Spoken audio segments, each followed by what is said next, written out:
Week 9 of the 2024 fantasy football season is in the books, and we are headed straight into Week 10 of the season. We got more injuries, more disappointment, more excitement.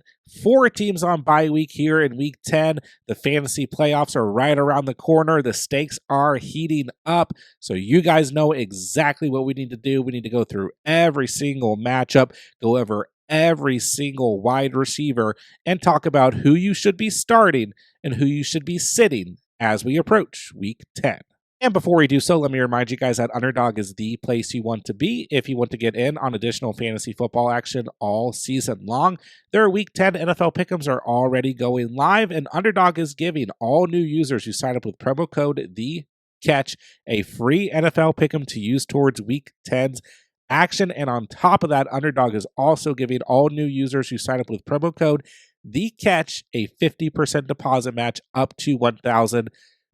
So that's a free NFL Pick'em for Week 10 and up to $1,000 in bonus cash when you sign up on Underdog with promo code THECATCH. That link is down below. Very quickly, we have 4 teams on bye week here in Week 10, starting with the Green Bay Packers. No Jaden Reed, Romeo Doubs, Christian Watson, Dontavion Wicks, and that carousel of wide receivers for the Packers will be without the Raiders, so no Jacoby Myers, who has looked like a strong start past couple of weeks when he's been healthy.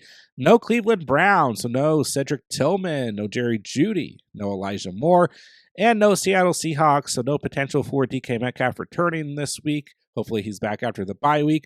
No JSN breakout game this week, and no Tyler Lockett. Make sure you guys are checking your lineups and adjusting accordingly. So let's start with Thursday Night Football. We're going to have the Bengals traveling to face the Ravens. Let's start with the Cincinnati Bengals.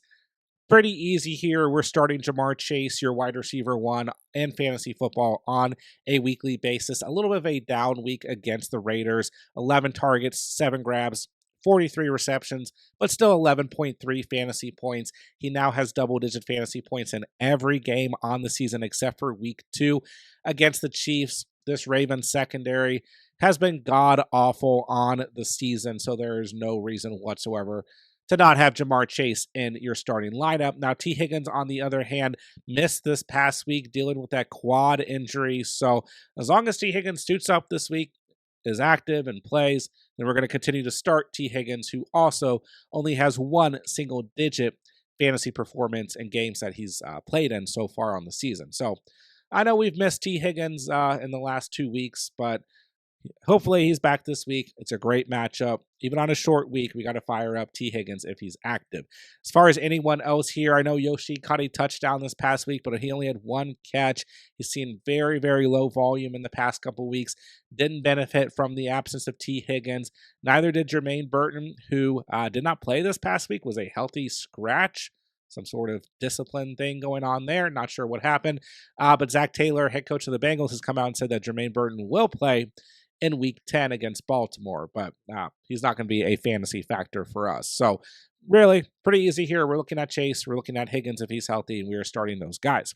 Now for the Ravens, I was a little bit worried about Zay Flowers going into this past week.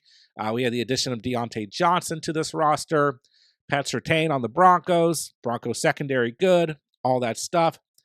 Did not matter for Zay Flowers as he had his best fantasy performance of the season thus far. 29.7 fantasy points. Only caught 5 passes off of 6 targets, but had 127 receiving yards, 2 touchdowns. He looked dominant, looked great out there against the Broncos.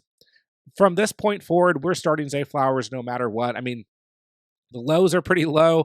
We've seen a couple single-digit performances that have been a little discouraging, but the highs are very good. You go back to those single-digit games, hurt ankle in Week 7, wasn't necessary in Weeks 3 or 4 as the Ravens just ran the football down the Cowboys and Bills' throats. So Zay Flowers is the primary pass catcher on this team, and ultimately this is a player that we're going to start on a weekly basis no matter what at this point. The upside is way too high.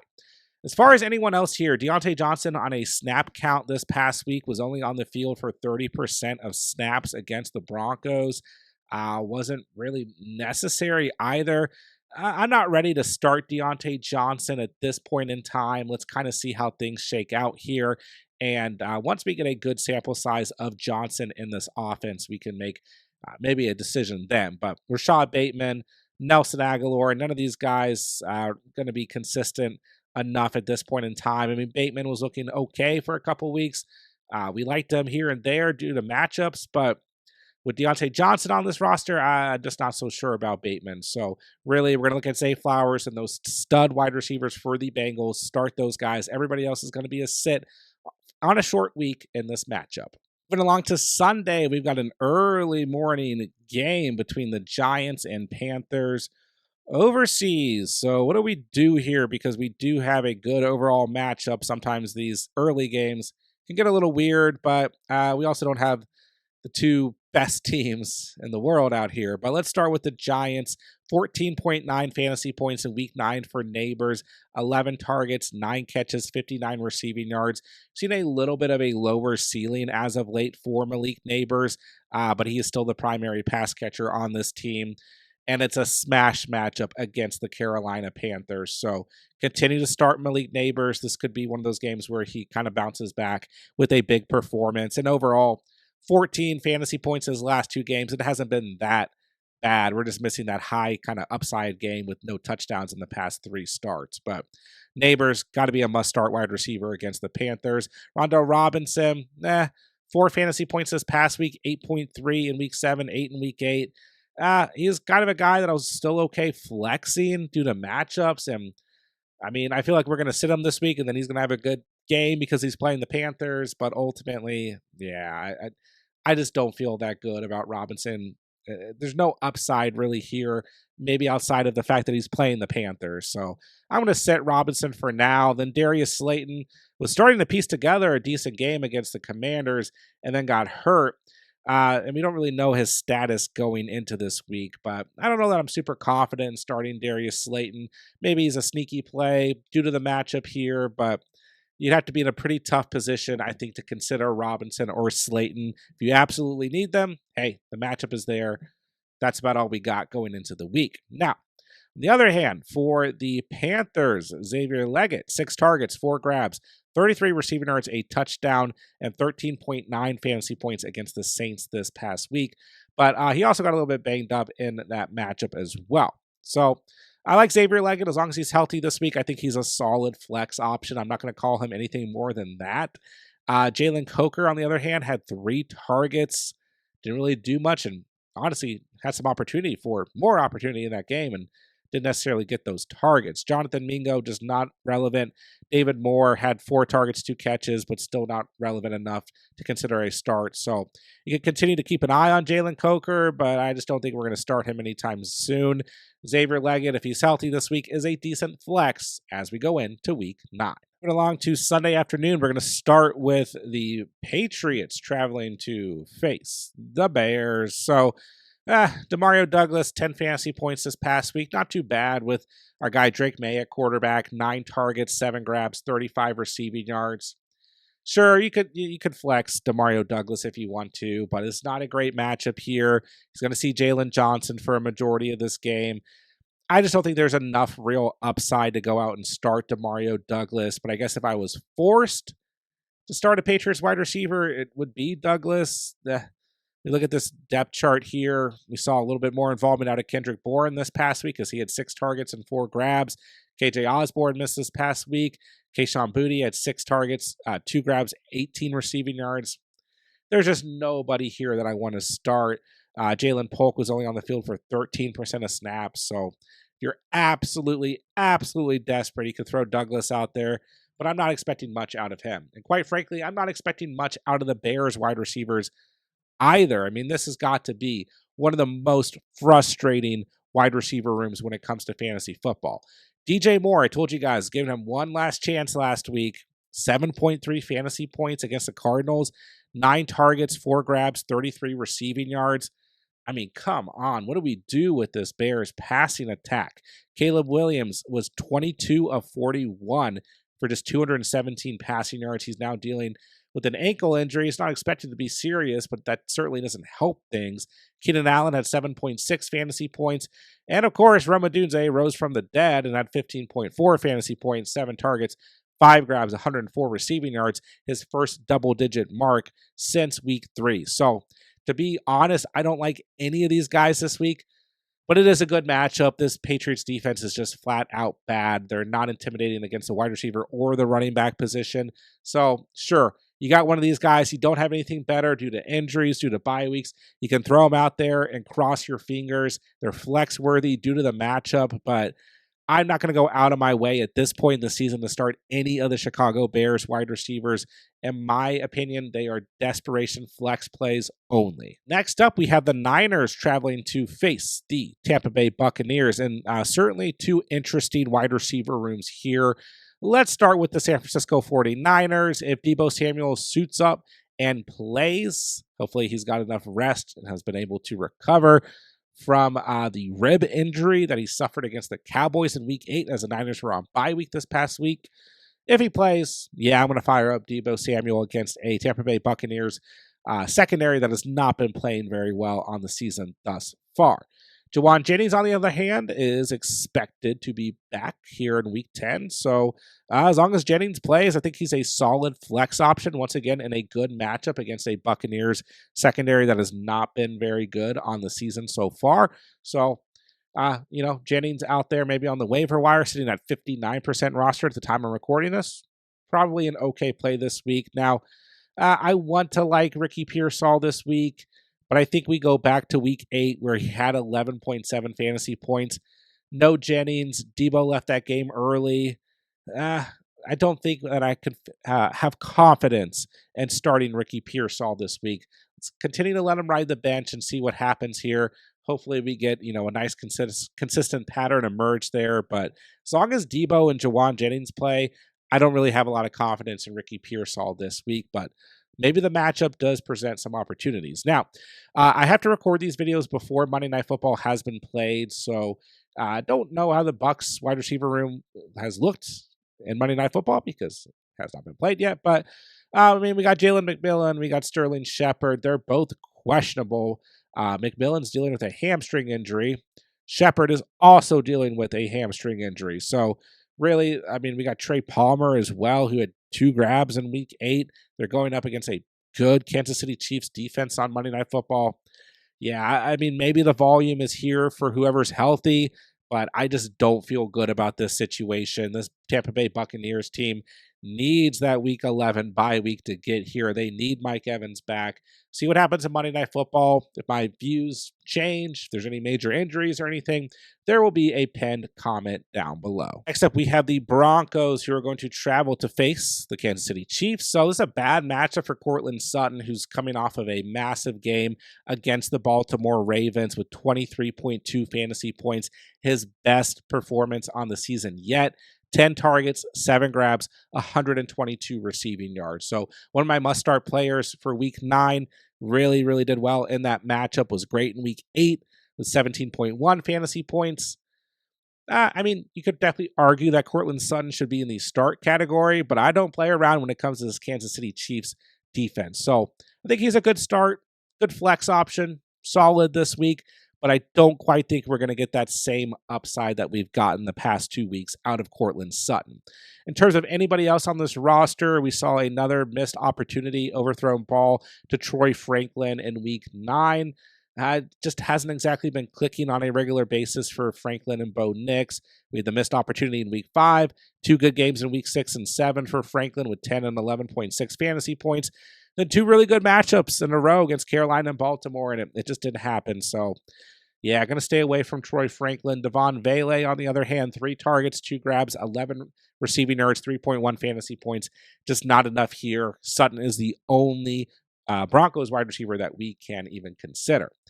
Now, looking at the Chiefs, once again, Monday Night Football has not been played at the time I'm recording this. I'm expecting pretty decent games out of Xavier Worthy and potentially DeAndre Hopkins in the second game with the Chiefs. So it is a tough matchup here in week 10, going up against the Broncos at home.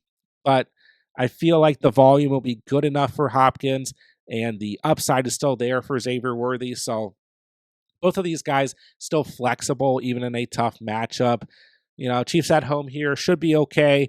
Maybe Monday Night Football changes our mind here. I've got Hardman and Justin Watson as sits. Once again, maybe Monday Night Football changes that. Probably not.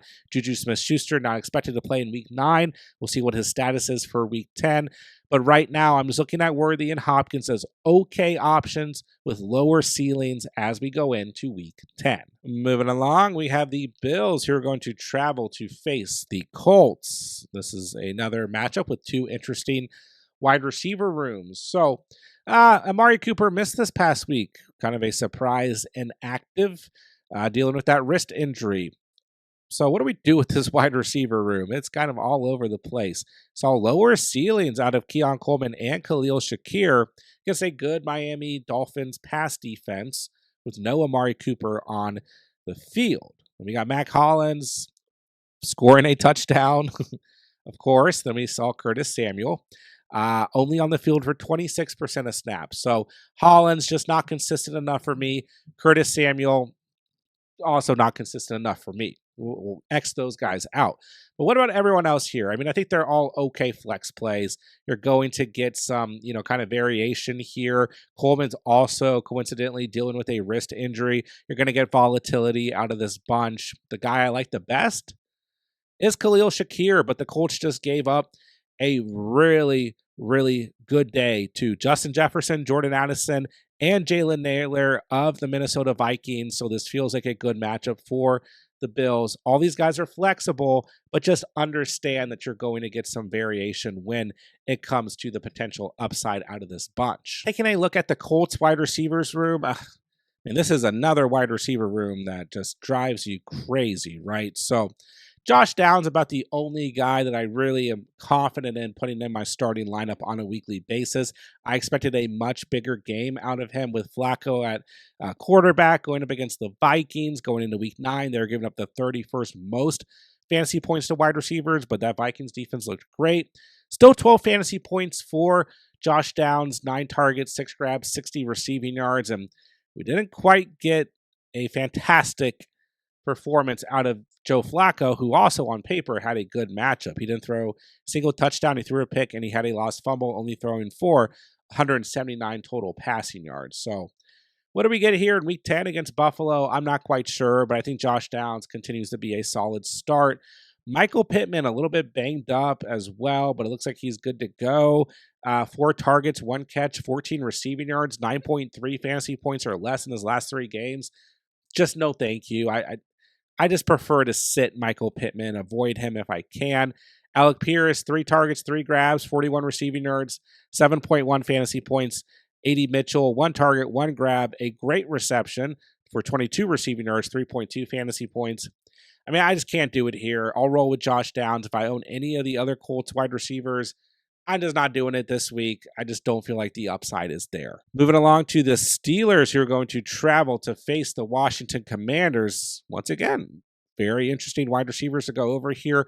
Let's start with George Pickens. The Steelers on bye week in Week 9, but I want to take a close kind of look at their last matchup against the Giants at home in Week 8. 11.4 fantasy points for Pickens, 5 targets, 4 grabs, 74 receiving yards. But don't forget, he essentially scored 2 touchdowns in that game.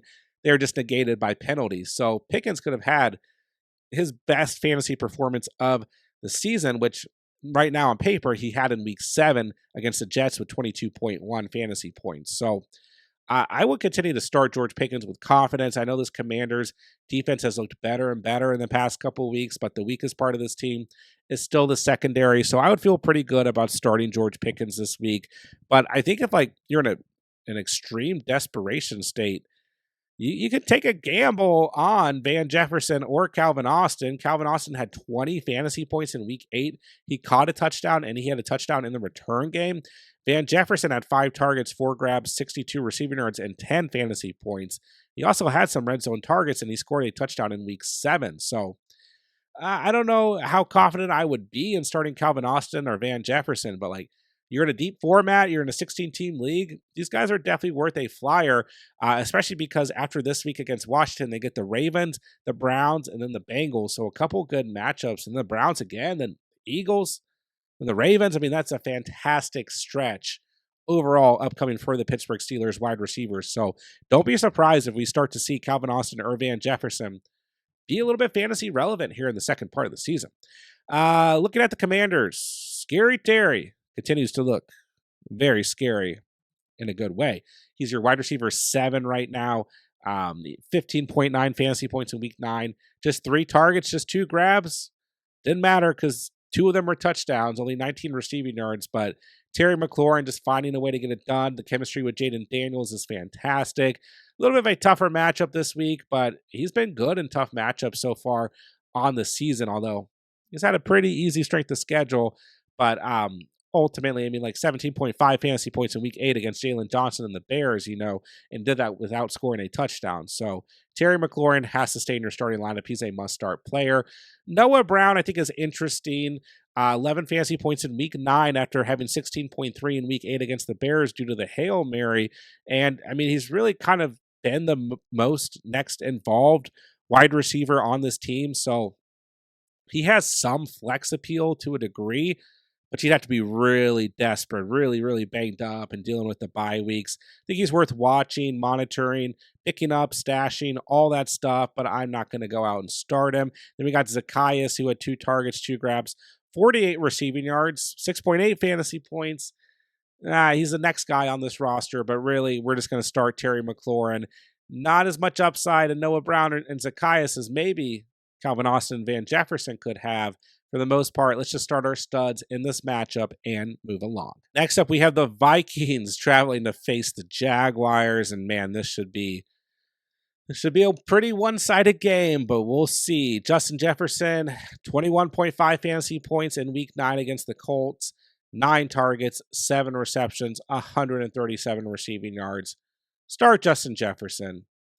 Let's just leave it at that. I would be hitting straight to Underdog to take the over on Justin Jefferson's total receiving yards, sitting at just 88.5 receiving yards. He has smashed that in the last 2 games. And yeah, the Jaguars defense is awful. It's a fantastic matchup, but their offense also finds ways to kind of keep the game script a little bit open and competitive. So I don't think that this is going to be an early closer for the Vikings offense in this matchup. I would head straight to Underdog, take the over on Justin Jefferson's total receiving yards, and don't forget, all new users who sign up with promo code The Catch are getting that free NFL Pick Em for the week. Take your free Pick Em, take the over on Justin Jefferson to score a touchdown, and once those lines both hit, you're going to automatically triple your cash entry. And on top of that, Underdog is also going to give you a 50% deposit match up to $1,000. Now, Jordan Addison bounced back. He had not seen a double-digit fantasy performance since week 4 of the season. He found the end zone, 5 targets, caught every pass, 5 receptions, 42 receiving yards, 16.1 fantasy points. He's got to be a strong start this week. This Jaguars secondary is Swiss cheese. Addison is a solid option if you need somebody to throw into the flex. And then we got Jalen Naylor, who did find the end zone, only had 1 catch, 1 target, but went for a touchdown. Not enough there for me to start Jalen Naylor, but nice to see him involved in this offense still. And hey, I mean, with the way that the Jaguars look, maybe we see Jalen Naylor do something this week, but for the most part, let's just stick to JJ and Jordan Addison here in week 10. Now, looking at the Jags, Brian Thomas, a down week in week 9, 4 targets, 2 catches, 22 receiving yards. I mean, he was kind of playing injured. I still stick by the thesis of start Brian Thomas every single week. I mean, we've only seen single digits 3 times on the season. We know that this Vikings defense, the weaker part of this defense is the secondary, so I'll continue to start Brian Thomas for now. Parker Washington, 7.1 fantasy points in week 9 with a banged up Brian Thomas. No Gabe Davis, no Christian Kirk. Maybe there's opportunity here, but I don't think there's enough upside the way this offense looks. Gabe Davis missed week 9. Will he miss week 10? I don't know, but either way, I'm sitting Gabe Davis. So once again, let's just stick to our studs in this matchup between the Vikings and Jags in week 10. Next up, we have the Falcons traveling to face the Saints. Drake London suffered a hip injury in this past week's game against the Dallas Cowboys. Fortunately, he scored a touchdown off of 2 grabs, 27 receiving yards, and got you at least 10 fantasy points before he had to exit the game. So he may or may not play this week. He's set to undergo further testing at the time I'm recording this. I wouldn't bank on Drake London being out there, but there is a chance if he plays, you got to line them up. This Saints defense is really struggling, not just against the run, but also against the pass. I mean, Bryce Young looked pretty sharp against the Saints for Bryce Young standards. So I think Kirk Cousins could have a big game, and these Falcons wide receivers could have a big game. So Darnell Mooney, I mean, Drake London's your wide receiver 8. Mooney's your wide receiver 9 at the time I'm recording this. I know Mooney's been a bit inconsistent, but he has 18 or more fantasy points in his last 2 games. 9 targets, 5 catches, 88 receiving yards, a touchdown, 19.8 fantasy points in week 9. There's really no reason to bench Darnell Mooney, even if Drake London plays. Probably see more volume, potentially go to Mooney if London's out there kind of banged up. So if London doesn't play, then that's probably more volume for Mooney either way. So he's a good start this week, I think. Ray McLeod I have as a flex, but only if Drake London doesn't play. No, he had 12.5 fantasy points this past week, but only 3 targets, 3 grabs, 28 receiving yards, and 1 touchdown. So take away that touchdown, didn't do a whole lot, but the matchup's good. If London's not out there this week, then you could throw out Ray McLeod, who's dropped to 21% rostered, and cross your fingers. All right, Chris Olave suffered a very scary-looking concussion. Hope he has a great recovery, swift recovery, is back playing football whenever he wants to. I don't know that we're going to see Chris Olave play again this season. We'll find out, but I hope that he is doing much better. He's out of the hospital, so that is great news. What does that mean for everybody else involved here? I have no interest in any Saints wide receivers from a fantasy perspective. Bub Means is also on IR, if I'm not mistaken. We got MVS on this team. Cedric Wilson, who also got banged up with a shoulder injury. So it's not looking great. Mason Tipton looked a little promising, had 3 targets, 0 catches. And for the record, MVS had 1 target, 1 catch. So, yeah, between Cedric Wilson, Mason Tipton, and MVS, we had 3 catches. And Bob Means is on IR. So let's just set everyone who's a wide receiver for the Saints going into week 10. Next up, we're going to have the Titans traveling to face the Chargers. Let's start with the Titans, and I think Calvin Ridley continues to be a flexible player. In the absence of DeAndre Hopkins, he now has 12 or more fantasy points in 2 straight games, so not a great matchup here. Don't want to put him as a start, but if you're in a bind, Calvin Ridley is a startable player, but I don't want to really view him as more than a flex this week because this Chargers defense is very, very good overall and good against opposing wide receivers. Tyler Boyd almost did not play in week 9 and then was only on the field for 29% of snaps, so who knows what's really going on there. Definitely no way I would consider him in a fantasy lineup. Nick Westbrook-Ikini, we talked about in the Sneaky Starts video for week 9. He did score a touchdown. He did have 5 grabs for 50 receptions off of 6 targets. He did get you 16 fantasy points. He has a touchdown in 4 straight games. So he's a deep league option this week. If you had a little bit of a better matchup, then I'd say take a chance on him. We talked about him in the waiver video, and people were like calling me crazy, but it's like, I mean, he has 11 or more fantasy points in 2 straight games and a touchdown in 4 straight games. It is a bad matchup this week, though, so I don't really want to start him. I don't think you are going to be in a position where you need to start him, but if you're in a deep enough format, I mean, he's got some touchdown upside, so he's a player who plays football. Anyways, Ladd McConkey off of the breakout game in week 8 had 11.4 fantasy points in week 9, 7 targets, 5 grabs, 64 receiving yards. He's definitely still a startable option. This Titans defense has been stingier than you might think, but Ladd McConkey looking like a solid start on a weekly basis.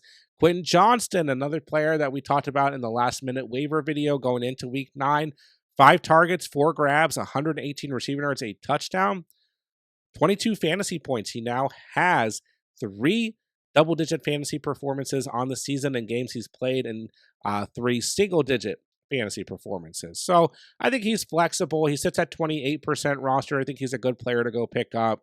Don't want to say he's more than that.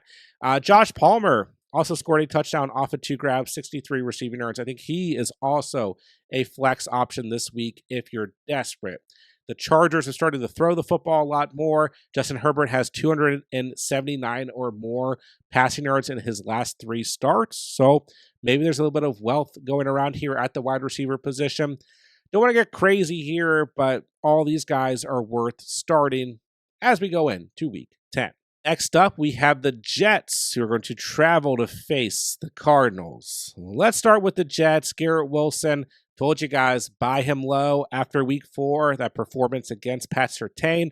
Told you guys, after Devontae Adams got traded to the Jets, trade for Garrett Wilson. He's been fantastic. He's the wide receiver 4 on the season, 30 fantasy points in week 9. One of my must-start players going into week 9.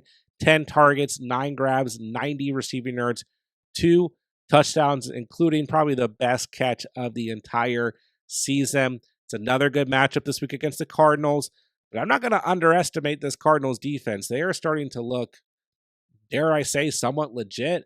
Maybe not the best in terms of fantasy scoring in terms of defenses, but in terms of real life defense, they don't look that bad out there. So I still like Garrett Wilson this week. I still think he's a player that you have to start if you own him. Devontae Adams we had as a good flex option last week. That matchup against the Texans, very inviting for both Wilson and Adams. And Adams showed up, 22 fantasy points, a touchdown, 7 receptions off of 11 targets, and 91 receiving yards. He is questionable going into the week, but I think he'll be able to suit up and play. So Adams, a solid start going into week 10. Anybody else here, though? Mike Williams, Xavier Gibson, Malachi Corley. We got Alan Lazard on IR. There's nobody else on this team at the wide receiver position. That interests me. Now, the most frustrating wide receiver situation in fantasy might be Marvin Harrison Jr. 3.4 fantasy points this past week. 5 targets, 2 catches, 34 receiving yards, a fumble. 23.1 fantasy points the week before against one of the best pass defenses in the NFL. I don't know what to do with Marvin Harrison Jr. anymore. I mean, he's still a top 20 fantasy football wide receiver. Sauce Gardner hasn't been like fantastic this season, so I don't know that I'm like crazy scared off of the matchup here. Tank Dell did just fine this past week, for example. But I think you're going to get a lot of volatility, fluctuation with Marvin Harrison Jr. I think you probably still want to start him in the flex because we know that the ceiling is high. The Cardinals look pretty good right now overall, but Kyler Murray only had 13 completions and threw for 154 passing yards this past week.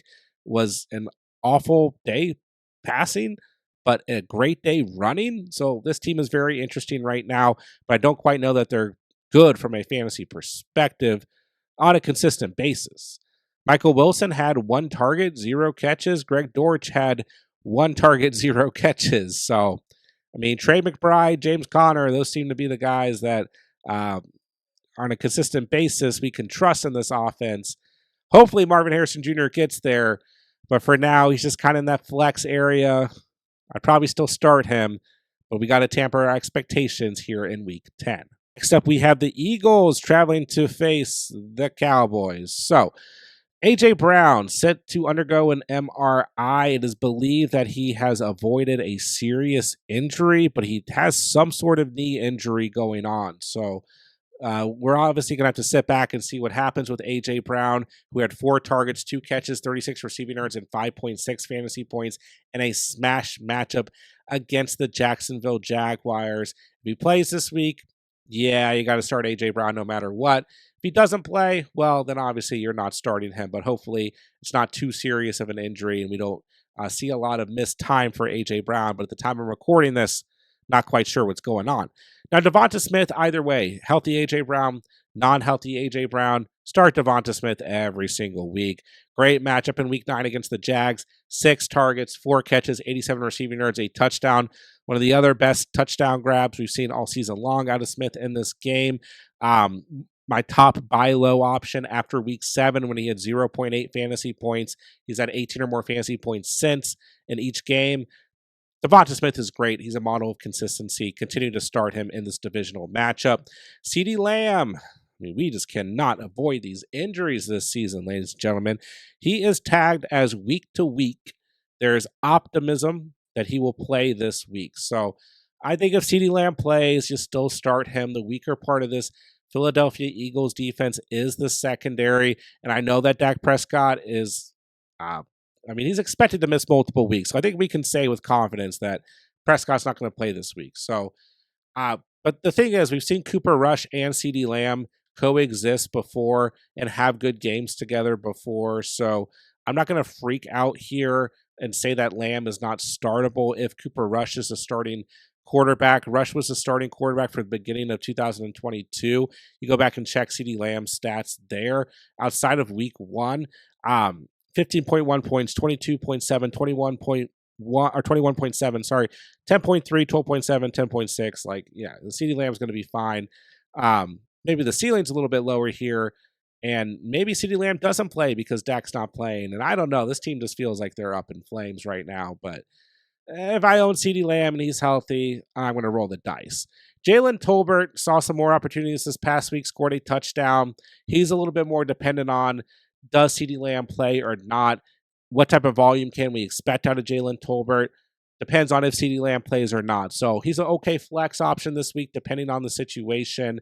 And that would also bring up Kavontae Turpin, who had 4 targets this past week, 3 catches, 6.6 fantasy points. He's the next man up on this roster. So maybe we see more opportunity there as well. Maybe we see more opportunity for Jalen Brooks.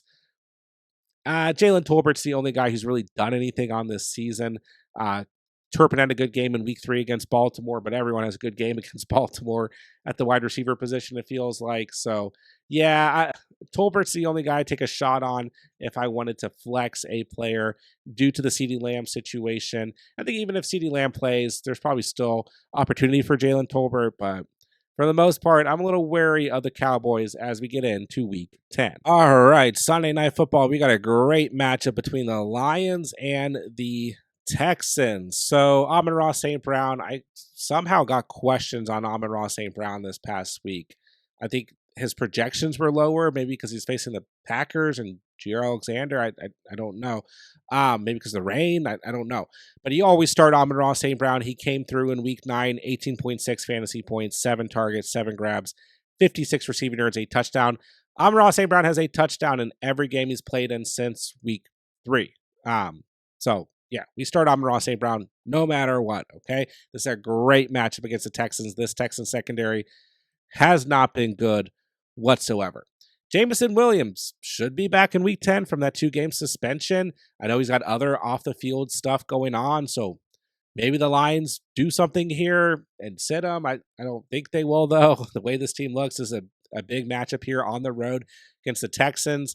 I would expect that Jameson Williams will play, and once again, it's a great matchup. If it was a tougher matchup, maybe I wouldn't prefer to put Jameson Williams as a start. Maybe he should be closer to a flex, but this Texans secondary is just flat out bad. And then the Lions have the luxury of playing the Jags and the Colts in the next 2 following weeks after this game. So I'm going to continue to roll with Jameson Williams if he's active and everything is good to go for this game. Khalif Raymond, I thought, had some sneaky upside in week 9 after having 3 straight games with double-digit fantasy points. He did not. He had 1 fantasy point. So let's stay away from Khalif Raymond. He is no longer in the sneaky start category. Tim Patrick, 3.2 fantasy points, not enough there. Allen Robinson, 1.2 fantasy points. It's Amon-Ra. And hopefully we get a little sprinkle of Jameson Williams this week as well. All right. Texans wide receivers. Nico Collins is on track with his recovery. All the reports have been good. We'll find out. Don't know exactly when in the week we're going to find out if Nico Collins is going to play this week or not. But if Nico Collins plays, I'm starting him. The weaker part of this Lions defense is the secondary. So, I think at this point in the season, with the injuries we've seen, with the bye weeks this week, if you own Nico Collins and he plays, you got to start Nico Collins, right? Tank Dell, either way, I think is a good start here. Once again, the weaker part of the Lions defense is that secondary, so Dell should be fine. He had 18.6 fantasy points this past week with no Stephon Diggs, no Nico Collins against the Jets. 9 targets, 6 grabs, 126 receiving yards. I will continue to roll with Tank Dell if you got him. Anybody else? John Mechie, Xavier Hutchinson, Robert Woods, anyone else on this roster at the wide receiver position is going to be a sit here in week 10. Final game of the week, we have the Dolphins traveling to face the Rams. So let's start with the Dolphins. Tyreek Hill, where is that ceiling? We haven't seen it since week 1 against the Jags. 12 fantasy points in week 9, 5 targets, 4 catches, 80 receiving yards. I mean, it wasn't the best matchup, but it was a great game script. This is a good matchup this week, though, against the Rams, so I'm going to leave Tyreek Hill in the start category. I just don't know if we're going to get a high ceiling on this season, but Tua looked really good this past week. Didn't even look bad in week 8 either, but was 25 of 28 this past week, 231 passing yards, 2 passing touchdowns. So, I think Hill's a solid start this week. Please, fantasy gods, can we get a touchdown out of Tyreek Hill this week? Jalen Waddle did score a touchdown this past week. It had just 7.6 fantasy points. He somehow finished this game with 2 targets, 2 catches, -4 receiving yards because of the stuff at the very, very end of the game. I'm just done with Jalen Waddle. I can't do it. I mean, he's another player who we haven't seen do anything from a fantasy standpoint since week 1 against the Jags. We need 109 receiving yards off of 5 targets and 5 grabs, 16.2 fantasy points. Since then, 8.6 or less fantasy points in every game. I just can't do it. It's a good matchup, but come on, you got to be desperate at this point in the season if you're still starting Jalen Waddle. It just has not been there. All right, Rams wide receivers. Start Cooper Kupp, 21.4 fantasy points in week 9, 14 targets, 11 grabs, 104 receiving yards. Keep Kupp in your starting lineups. It is a tough matchup here against the Dolphins, but I'm going to roll Cooper Kupp no matter what. And yeah, I'm going to roll my boy Puka Nacua no matter what, too, even if he's slinging punches out there and disappeared for the day. Very frustrating if you own Puka Nacua. Maybe in week 8, you didn't start him because he was supposed to be on a snap count. He had 18 fantasy points, and you go into week 9 feeling good. He finishes with just 2.1 fantasy points. He had that little knee injury pop up going into week 9 as well. Plenty of reasons to be a little bit concerned about Puka Nacua, but I'm going to continue to start him if I own him. Demarcus Robinson we had as a flex option last week as one of my priority waiver wire ads going into last week, and now once again a priority waiver wire ad going into this week. Certainly interesting, though, because he got more opportunity with Puka Nacua getting ejected, and maybe Robinson isn't running that route at the end of the game that he turned into the game-winning touchdown if Puka's on the field. So certainly interesting here, but regardless, we can't ignore 4 touchdowns for Demarcus Robinson in his last 2 games, 27.4 fantasy points in week 9, that game-winning touchdown. The catch was fantastic. 9 targets, 6 receptions, 94 receiving yards. This is a guy that Matthew Stafford trusts, and this is a player that I almost like more when Kupp and Puka Nacua are on the field. Defenses have to apply defensive pressure to those 2 guys. Robinson, a good flex option this week. Anybody else on this roster, I'm going to stay away from. Tutu Atwell, 2.6 fantasy points this past week. Tyler Johnson, 6.8 this past week. Jordan Whittington still dealing with that shoulder injury, did not play this past week. So for me, it's Kupp.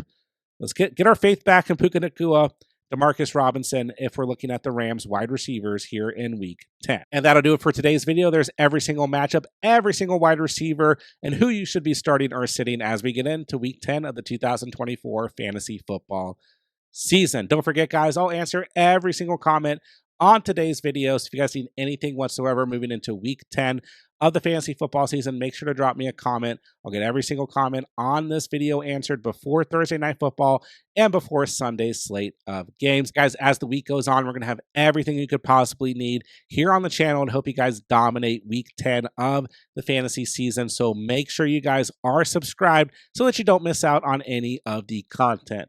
And with that, I'll say thank you guys so much for watching and or listening, and remember, you saw it here on The Catch.